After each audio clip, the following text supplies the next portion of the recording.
नमस्कार, स्वागत है आपका फेडरल देश में। मैं हूं नीलू व्यास। अभी कुछ ही दिन हुआ है, आपने देखा कि नोएडा में एक टेकी की मौत किस तरीके से हुई थी। उसकी गाड़ी पानी में गिर गई और एक ऐसा 90 डिग्री का टर्न था कि गाड़ी एक गड्ढे में गई और उस गड्ढे में गिरने के बाद उस टेकी को तमाम पुलिस वाले, एनडीआरएफ के लोग बचा नहीं पाए।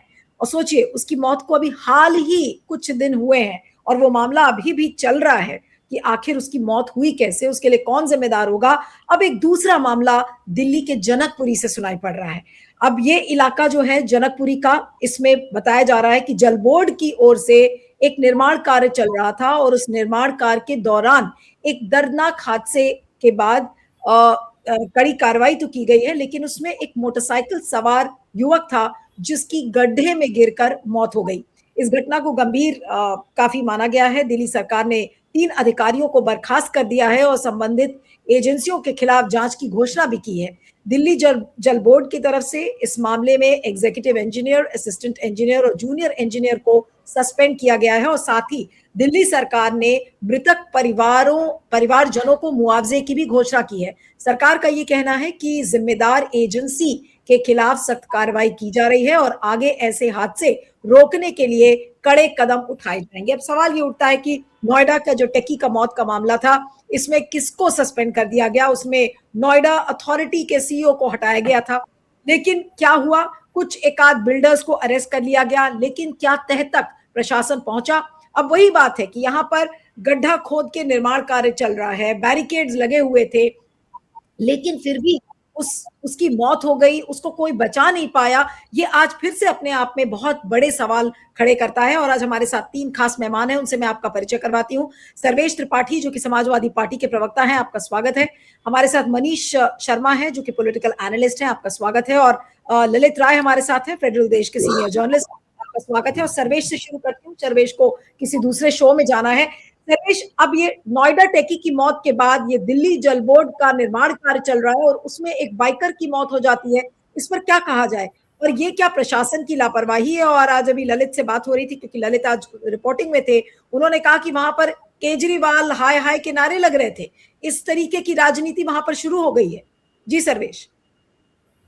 देखिए, बहुत ये दुखदायक है जो ये लगातार होता जा रहा है और बहुत ही शर्मनाक सरकार से पहली घटना नहीं। अभी हमने नोएडा देखा, अभी दिल्ली की गैर जिम्मेदारी जो है दिख रही है। यहाँ पे भी थोड़ी बहुत इन्होंने कार्रवाई इसलिए कर दी है क्योंकि वहां पे कोई जो है इलेक्शन कमिश्नर की बेटी नहीं तैनात है। अगर वो होता तो निश्चित रूप से इतनी कार्रवाई आपको नहीं देखने को मिलती, क्योंकि नोएडा में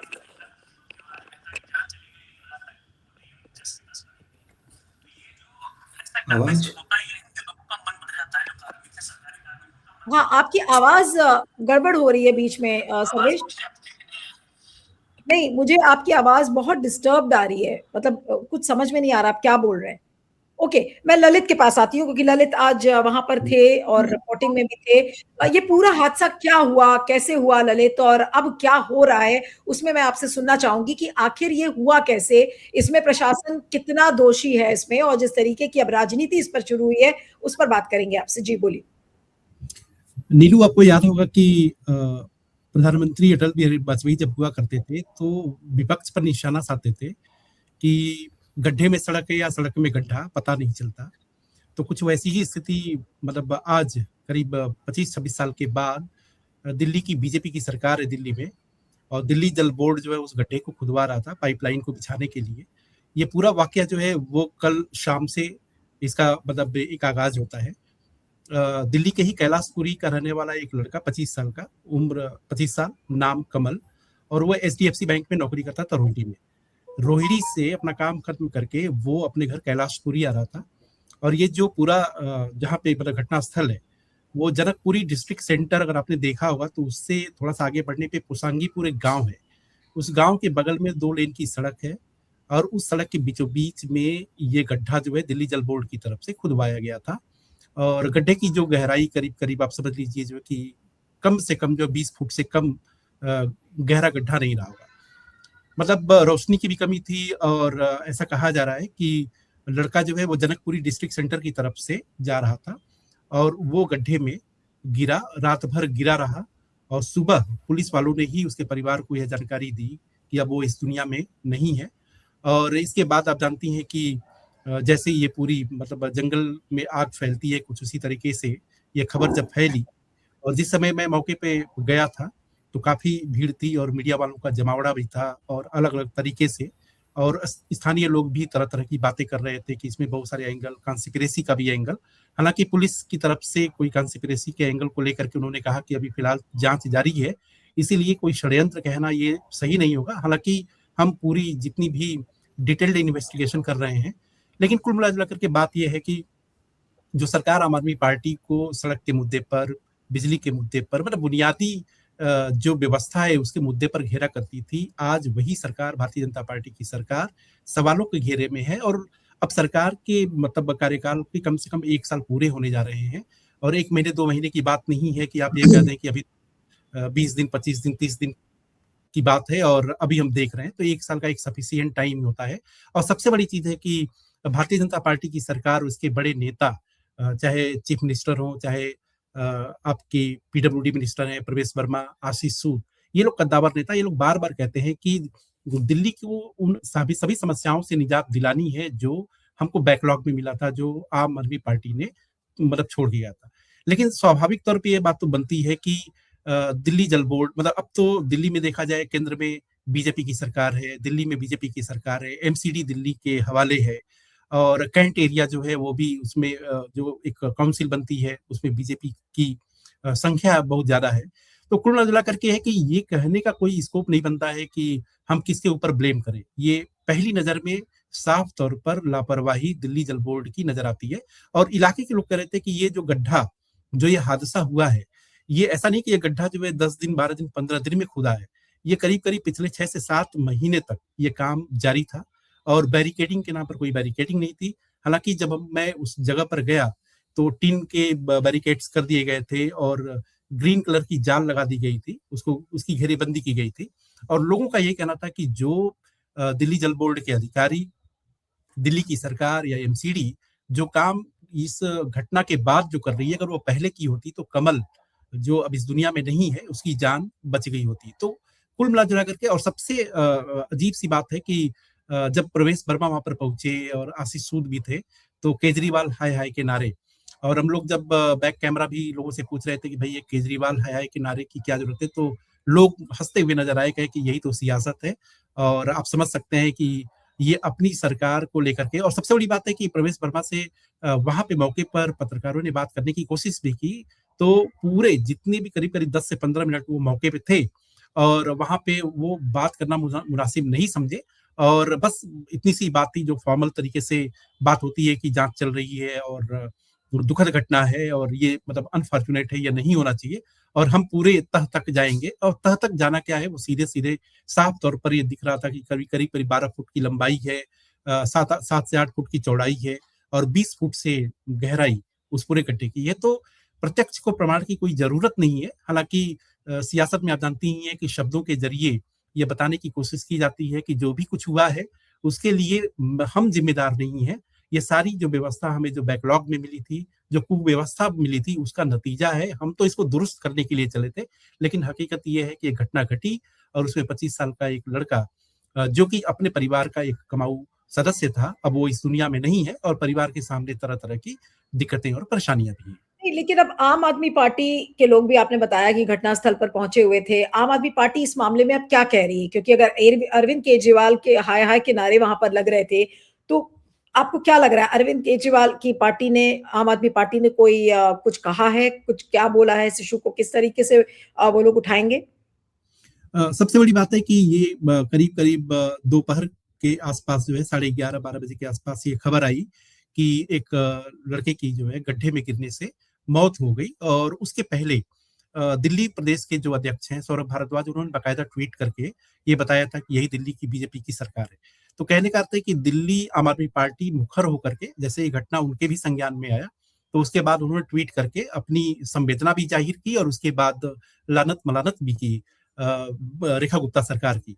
और उसके बाद शाम को फिर अरविंद केजरीवाल ने एक बात कही कि अभी हाल ही में नोएडा में जिस तरीके से कांड हुआ और जैसा कि उत्तर प्रदेश में भी बीजेपी की सरकार है और नोएडा के कांड के बाद दिल्ली में उसी तरह की घटना घटती है। फर्क सिर्फ इतना सा है कि उस गड्ढे में पानी भरा था, ये गड्ढा जो है पानी से मतलब पानी विहीन था, पानी से युक्त नहीं था।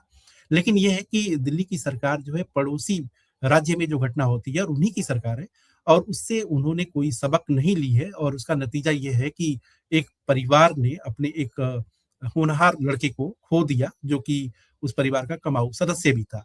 तो कहने का अर्थ है कि ये स्वाभाविक तौर पर कि जो बयानबाजी है, वो निश्चित तौर पे कि आप आने वाले समय में देखेंगे भी कि इस पर सियासत भी बहुत जोर-शोर से होगी। लेकिन एक सवाल ज़रूर वहाँ पे जैसे बैक कैमरा मैं लोगों से पूछ रहा था, तो ये बात थी कि वो कह रहे थे कि इसमें कोई शक नहीं है कि पिछले 10 सालों में ज़मीनी स्तर पर काम नहीं हुआ। तो अब आप समझ सकती हैं कि कुछ का मनोभाव ये था जो है कि वो भारतीय जनता पार्टी इतनी बड़ी घटना घटने के बावजूद भी उनको ये लग रहा था कि ये जो घटना घटी है, उसके पीछे ये कुव्यवस्था है जो इनको विरासत में मिली। और लेकिन बिल्कुल। वहीं पे आम आदमी पार्टी के मनोभाव से जो लोग थे, उनका ये कहना था कि आखिरकार भई 10 साल, ये बात सच है कि 10 साल में ये शासन सत्ता में रहे, लेकिन हर चीज़ के लिए आप जैसे कि भारतीय जनता पार्टी की एक आदत सी भी पड़ गई है कि अपनी खामियों को छिपाने के लिए वो दूसरे की बड़ी खामी को सामने ला देते हैं, लेकिन उससे बिल्कुल। दिखती नहीं है। ये तो हकीकत है कि वहाँ पर एक लड़के की मौत हो चुकी है, जो वो अपने घर का इकलौता कमाऊ सदस्य था। एक चीज़ और आपसे पूछूँगी ललित, उसके बाद मैं मनीष के पास जाती हूँ कि मैं जो स्टोरी थी फेडरल देश पर लिखी गई, उसमें लिखा है कि मुआवज़ा तो उस परिवार को दिया भी गया है और भविष्य में ऐसी घटना ना हो इसके लिए सुरक्षा नियमों को और कड़ा किया जाएगा। अब ऐसे कौन से सुरक्षा नियमों का हवाला दिया जा रहा है कि उसको और कड़ा किया जाएगा ताकि ये घटना ना हो? और अभी 2 हफ्ते पहले की बात है, नोएडा टेकी की जो मौत हुई थी और उसमें तो कोई ना नियम उसमें कोई बदले गए हैं, ना उसमें कोई पूरा क्लोजर मिला है उस केस को। और अब जब ये हादसा हुआ है तो कहा जा रहा है कि हम नियम और कड़े कर देंगे। कौन से नियम कड़े करने की बात कर रहा है प्रशासन? नीलू, सबसे बड़ी चीज़ है कि ये रस्म अदायगी जैसी बात लगती है और सियासत चाहे वो किसी भी धड़े के हों, किसी भी दल के हों, उनको ये लगता है कि जनता की मेमोरी जो होती है वो बहुत शॉर्ट होती है। हर एक दिन अगर इससे भी कोई बड़ी घटना घटती है तो पीछे की घटना को विसार दिया जाता है, भुला दिया जाता है। ये एक सामान्य एक परसेप्शन राजनीतिक दलों में है, चाहे वो किसी भी दल के हों, चाहे वो आम आदमी पार्टी के, चाहे कांग्रेस के, चाहे भारतीय जनता पार्टी के। क्योंकि होता क्या है कि जो सत्तासीन दल है, स्वाभाविक सी है कि उसकी ज़िम्मेदारी ज़्यादा बनती है कि उसको व्यवस्था को देखना है, चाहे वो जिस तरीके से भी देखे, चाहे स्लो पेस के साथ करे, चाहे वो हाई पेस के साथ करे। लेकिन एक बात तो है कि अगर आप देखें, जैसा कि इन्होंने कहा कि भई मुआवज़ा हमने दे दिया, तो स्वाभाविक है कि मुआवज़ा देने से कम जो घटना घटी उसको आप रिवर्स तो कर नहीं सकते। अब जो सदस्य उस परिवार का चला गया उसकी वापसी तो नहीं हो सकती। तो आप समझिए कि ये एक सरकारी जो रस्म अदायगी है कि जो लोग मतलब इस तरह की घटनाओं में अपने जान को गँवा बैठते हैं, तो उनके परिवार को सांत्वना देते हैं पैसे के रूप में और ये देखा भी जाता है कि बाद में एक समय के बाद धीरे-धीरे उसको भुला भी दिया जाता है। और मुझे मतलब ऐसे लगता है कि ये सामाजिक जो मनोवृत्ति है, उसी का फ़ायदा जो है सियासी दल उठाते हैं और आप देखिए कि उसी का फ़ायदा जो है भारतीय जनता पार्टी भी कि ठीक है, आगे हम सिक्योरिटी अरेंजमेंट करेंगे। भई सिक्योरिटी अरेंजमेंट की करने की क्या ज़रूरत है कि जब उस गड्ढे पर उसकी खुदाई ऐसा नहीं था कि वो 10 दिन, 5 दिन, 15 दिन में खोदा गया था।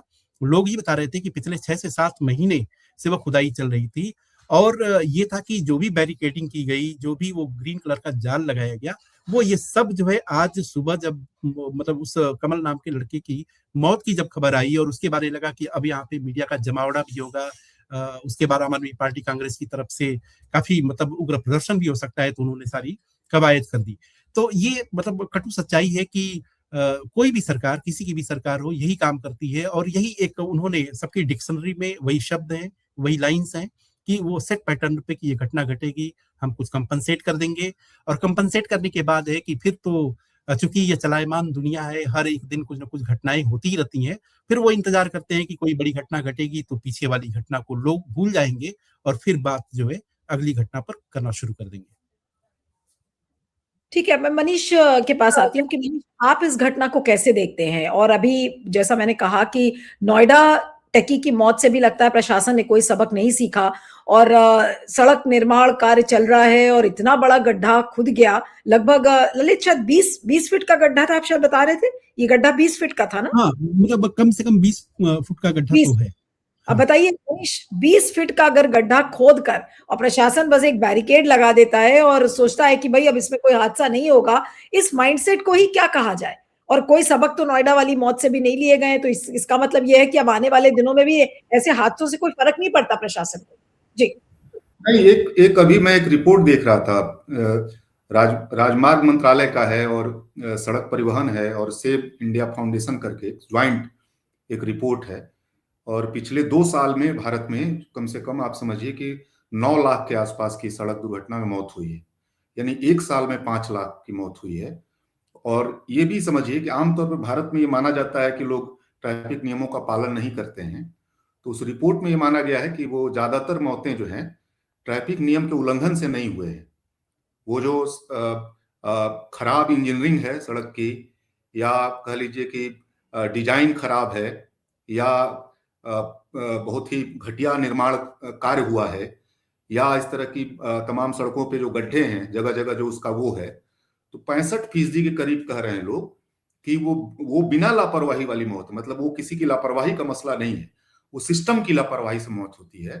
वो उस पे बिल्कुल ही उसके डिजाइनिंग पे, उसके इंजीनियरिंग पे, उसके रख रखाव पे और खराब वस्तुओं के उसमें लगाने के चलते ये मौत होती है। और ये उसको ये बतला रहे हैं उस रिपोर्ट में, खुद ये सरकार का ही ये रिपोर्ट है। सरकार ही ये मान रही है कि ट्रैफिक उल्लंघन का मूल वजह नहीं है। मूल वजह आज भी समझिए 21वीं सदी का समय चल रहा है जिसमें कि आपकी डिजाइनिंग के चलते और उसके चलते मौत हो जाए, खराब सड़कों के तरीके बनाने के तरीके के चलते मौत हो जाए। एक और उस रिपोर्ट में कह रहे हैं कि ज्यादातर मौतें जो है राजमार्गों पे कम हुई हैं, अपने जाने पहचाने सड़कों पे ज्यादा हुई है।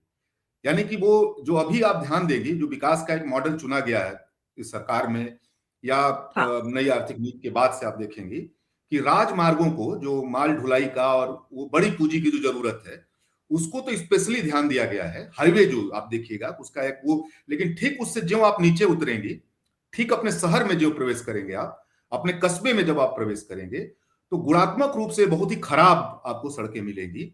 ये इस बात को भी रिपोर्ट कह रही है कि 60% मौतें अपने जाने पहचाने माने अंदर राजमार्गों पे नहीं हुई है, वहां पे हो रही है इस बात को। फिर वो रिपोर्ट ये भी कह रही है कि 53% जो मौतें होती हैं, 50% जो मौतें होती हैं वो शाम 6 बजे से 12 बजे के बीच में है। जो थकान है, जो तमाम इस तरह का ट्रैफिक जाम है और तमाम इस तरह की चीजें जो होती हैं, तो ये कुछ ऐसी रिपोर्ट है जिसको आप अगर ध्यान दे, भारत जो है दुनिया में इस समय एक्सीडेंट के मामले में पहले नंबर पे, आप समझ लीजिए। और उसमें भी चाइना उससे बड़ा देश है। चाइना में जितनी यहां मौतें होती है उसका 36% कम, अमेरिका में 25% कम। माने आप अगर और उसके डिटेल में जाइए, जो भाजपा वहां अभियान चला रही है केजरीवाल के खिलाफ, भारत के जो 20 सबसे खराब जिले हैं, 20 सबसे खराब जिले हैं वो इस उत्तर प्रदेश में है। ये उत्तर प्रदेश के 20 खराब, जिसमें आपका गाजियाबाद भी, जहां पे अभी वो पिछले दिनों जो मौत हुई थी। तो 10-12 साल से मोदी जी शासन कर रहे हैं, 14 साल से हो गया, 12 साल हो गया, ठीक है। उत्तर प्रदेश जैसे राज्य में आप देखिए कि इतने लंबे समय से, तो मेरा ये कहना है कि एक पॉलिटिकल आप सिस्टम द्वारा किया गया ये हत्या है, जिसमें अभी जो विकास का जो हमने मॉडल चुना है उसमें मनुष्य नहीं है, उसके सेंटर में मनुष्य नहीं है, उसके सेंटर में जो है मुनाफा है, उसके सेंटर में बड़ी पूंजी है, उसके सेंटर में कारपोरेट हित है, उसमें आम मनुष्यों के लिए, आम लोगों के लिए आप देखिएगा वो उस जो विकास का मॉडल है अंधाधुन, उसमें वो अनुपस्थित है। सवाल यहाँ पे है, और ये भारत के विकास का मॉडल है, ये केवल किसी एक राज्य का मसला नहीं है। और अगर उसको राज्य के स्तर पे ले आएंगे तो सबसे ज्यादा खराब हालत जो है आप यहाँ पे उत्तर प्रदेश का मामला है। तो मेरा ये कहना है कि ये एक सिस्टम द्वारा लगातार स्वचालित तरीके से, बहुत ही अंधाधुंध तरीके से उसको ये रोक नहीं सकते हैं, उसको इनको रोकने का कोई इरादा नहीं है। मतलब रोक सकते हैं उनके, ये सिस्टम को के इरादा तब बनेगा जब उसके सेंटर में मानवीयता आएगी, मनुष्य आएगा, और या फिर बहुत ज्यादा राजनीतिक इसको लेकर के अवेयरनेस आ जाए, जिसके दबाव में ये सरकार आकर के उस दिशा में बढ़े। और जितने भी साइंटिफिक चीजें हैं, जितना भी दुनिया भर में डेवलपमेंट हुआ है, उसको ध्यान में रख करके जो टेक्नोलॉजी विकसित हुई है, जो सड़क मार्ग को और ज्यादा सुरक्षित बनाने की जो टेक्नोलॉजी विकसित हुई है, वो मौजूद है दुनिया भर में। भारत उसका इस्तेमाल नहीं करता है। भारत उसका 70%, 80% उसका इस्तेमाल नहीं करता है, क्योंकि राजनीतिक जरूरत नहीं लगती है। राजनीतिक रूप से कोई उसको लेकर के कोई बड़ा इस तरह का आक्रोश, कोई इस तरह का, जैसे पर्यावरण को लेकर के अब जाकर के धीरे धीरे दिल्ली में अब जाकर के लोगों को वो लग रहा है, जब सीधे दिल्ली पे आप मामला आ गया, जब सीधे और जगहों पे मामला आ गया। अन्यथा पर्यावरण को लेकर के यहां आप देखेंगे कि वो अवेयरनेस नहीं है, वो राजनीतिक मुद्दा नहीं बनता है, पॉलिटिकल मुद्दा नहीं बनता है। उसी तरह सड़क दुर्घटना को भी ये सिस्टम से जोड़ के देखने की आदत नहीं है आमतौर पे। ये आमतौर पे लोगों की लापरवाही का, लोगों के ड्रिंक करने का, लोगों के थकान का, लोगों के अपने तेज गाड़ी चलाने का, ये एक अपने ऊपर ही आरोप लेने का आमतौर पे आप देखिएगा कि भारत में ये बना हुआ है। जब तक ये मुद्दा पॉलिटिकल नहीं बनेगा, राजनीतिक सेंसेशन इसमें नहीं आएगा, और सरकार की दिशा जब तक मनुष्य उसके केंद्र में नहीं आएगा, ये कुछ औपचारिकता की जाएगी, जैसे मुआवजा देने की बात हो रही है, कुछ बहुत सारा कुछ सस्पेंड कर दिए जाएंगे, कुछ गिरफ्तार कर लिए जाएंगे, किसी पर मुकदमा हो जाएगा। पिछले वाले में तो वो भी नहीं हुआ, चरम लापरवाही में। ये जल्दी दूसरा हो गया, इसलिए तुरंत उनको 2-3 लोगों को सस्पेंड करना पड़ा, मुआवजे की बात करनी पड़ी है। नहीं तो उस समय तो उस डीएम को ही बर्खास्त कर देना चाहिए। अगर उस समय उस डीएम को बर्खास्त कर दिया गया होता, ये जो कि चुनाव आयुक्त की बेटी हैं, उनको अगर बर्खास्त कर दिया होता तो कम से कम तात्कालिक तौर पे सारे अधिकारी सजग रहते, सारे इस तरह के जो सेंटर है जिनकी जिम्मेदारी है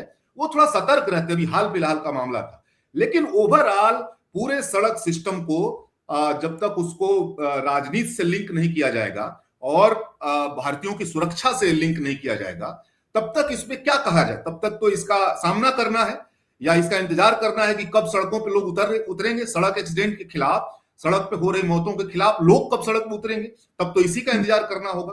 तो मुझको लगता है कि ये सत्ता द्वारा, सिस्टम द्वारा लगातार की जा रही सबसे ज्यादा कह लीजिए कि हत्या है। इसको इस रूप में ही हम लोगों को देखना चाहिए।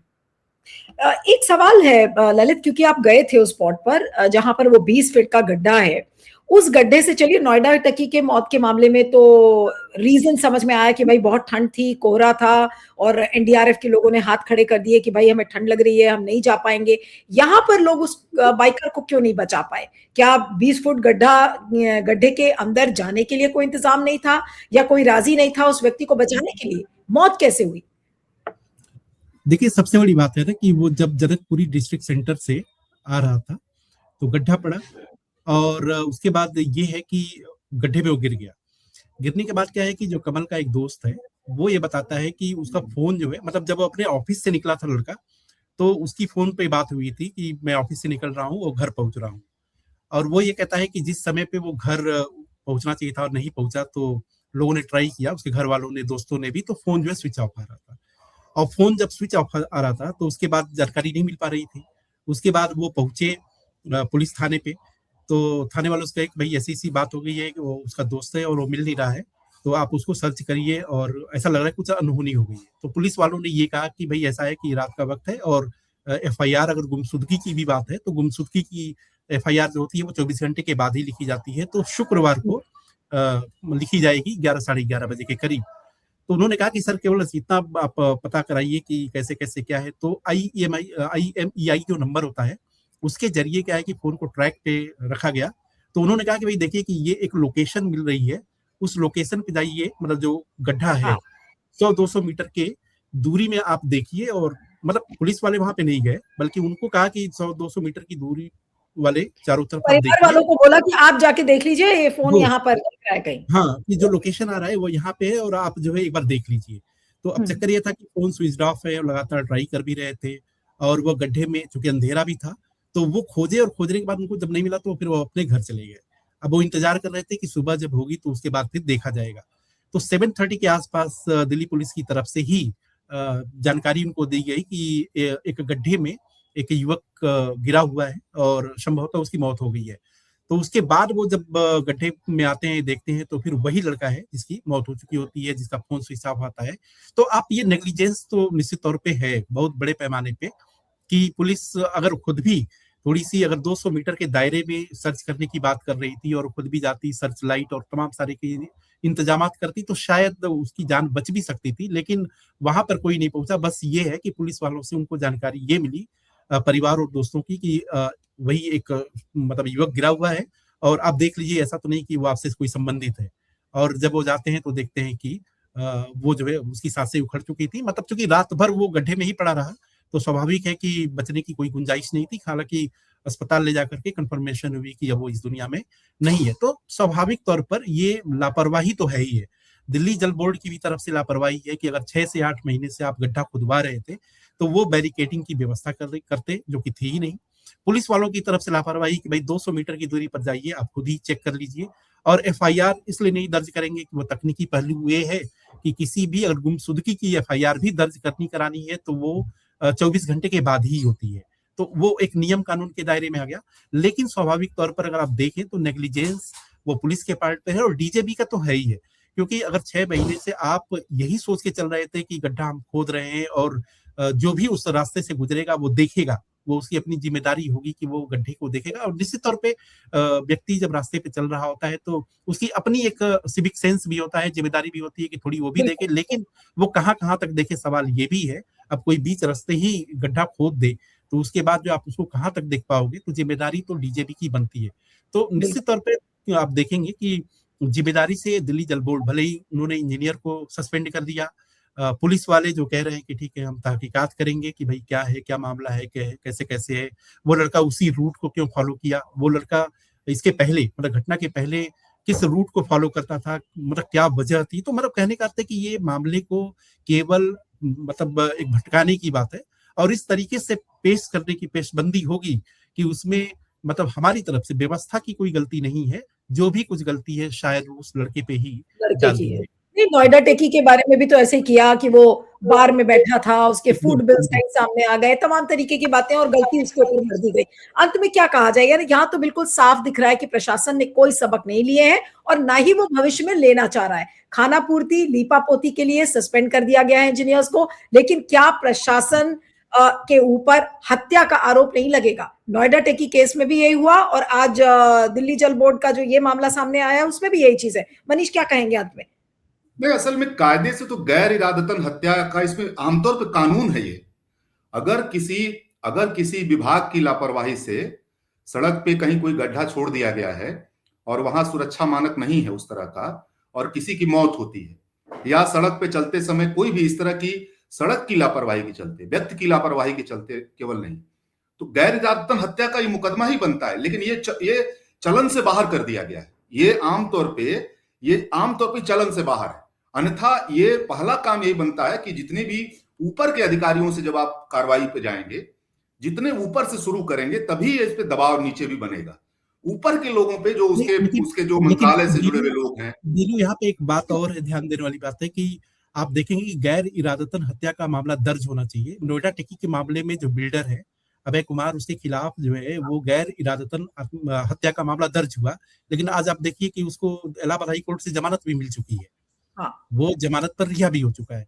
तो मतलब जैसा कि मनीष जी कह रहे हैं, वो तो बात सच है कि गैर इरादतन हत्या, सवाल ये है कि आखिरकार जब कोई भी सरकारों की अपने उनका खुद का जो मानस होता है, उस मानस में ही अगर वो ये सोच के चलते हैं कि भाई हर एक बड़ी घटना छोटी घटना से भारी पड़ जाती है, तो जब इस मानसिकता के साथ जब सरकार सत्ता चलनी शुरू हो जाती है, चाहे वो किसी की भी सरकार हो, तो इस तरह की घटनाएं होती रहती हैं, और वो समझ लेते हैं कि ठीक है कॉम्पनसेट कर देंगे, जाकर के जो विक्टिम फैमिली है उसके घर जाएंगे, उनको कंसोल कर देंगे, और इस तरीके से मामला जो है रफा दफा हो जाएगा। चूंकि कोई भी सरकार खुल करके कोई भी पार्टी इसलिए नहीं बोल पाती है कि सबके दामन पर इस तरह के दाग लगे होते हैं, लिहाजा नैतिक बल की कमी वो हर राजनीतिक दलों में हो जाती है।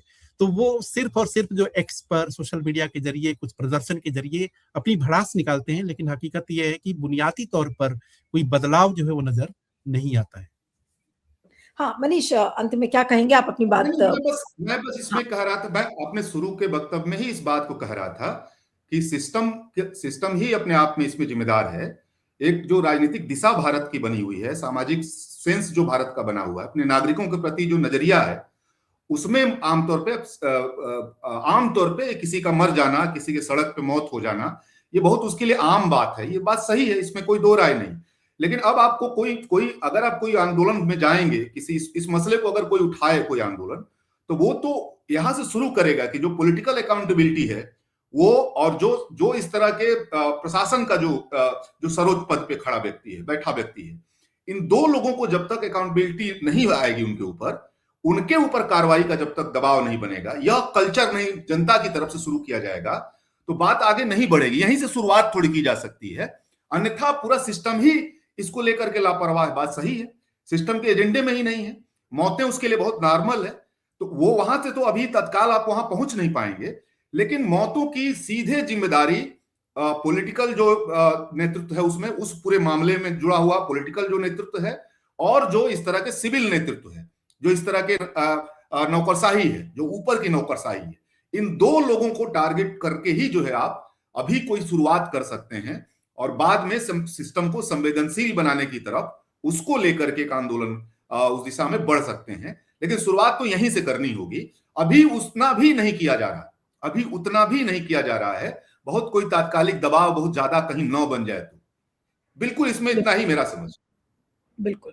चलिए, बहुत ही दुर्भाग्यपूर्ण घटना है और यही कहा जाएगा कि नोएडा टेकी की मौत से भी प्रशासन ने सबक नहीं लिए हैं, और ये कहा गया है कि नियमों को और कड़ा किया जाएगा। तो मैं तो ये देखना चाह रही हूँ कि कौन से ऐसे नियम कड़े किए जाएंगे जिससे कि ऐसी भविष्य में घटना ना हो, जो अभी 2 हफ्ते पहले ही नोएडा टेकी की जब मौत हुई उससे तो कोई सबक लिया नहीं, और अब कौन से नियम कड़े करके और इस तरीके के हादसों से बचेगा प्रशासन, ये देखना होगा। आप दोनों का बहुत बहुत शुक्रिया। Manish, Lalit, thank you so much. Thank you.